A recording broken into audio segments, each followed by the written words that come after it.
pansit palabok baka mo. Tara mga classmate, ubanay ko maghimo ta. First, 1/2 kilo of golden bihon. So ato siyang humulandaan mga classmate. Para pagpakulo nato unya, dali na lang siya. Ug man after nato gipakuluan, gisit aside nato ug ato ra pong gihumulan sa bugnaw nga tubig para dili siya malata. And then mga classmate, isda. Depende sa inyo kung sa yung isda nga gusto. So ako matambaka akong gusto mga classmate. Giprito na ako mga classmate. Ug atong gihimay-himay ug gikuhan og bukog. Para pangdagdag ko ni pampalasa sa atong pansit palabok. So 3/4 of shrimp, dagdag pampalasa ug topping sa atong pansit palabok mga classmate. Ug karon mga classmate, sugdan nato.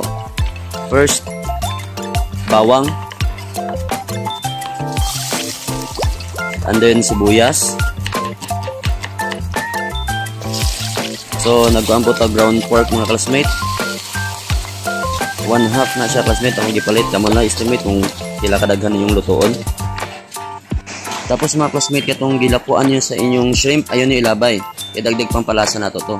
Sa gibutang na po na akong isda, andin ang ulo sa atong shrimp mga classmate, dagdag pampalasa po na. Sundan lang ninyo kung isa na sa video. And then aswete. So pampakulor sa atong pansit palabok mga classmate. 1 nor cubes mga classmate, shrimp ang flavor. Asin, kamo na estimate mga classmate. And then chicharon niya tag 5 sa atong palengke mga classmate. Tapos mga classmate, magic sarap, baka naman, kamo na lang po estimate. And then cornstarch, kamo na bala estimate sa pampalapot niya. Ug luto na atong pansit palabok mga classmate.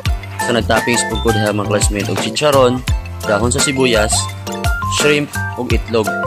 So kamo na bahala kung sa inyo niyo i-toppings. Thank you for watching mga classmate.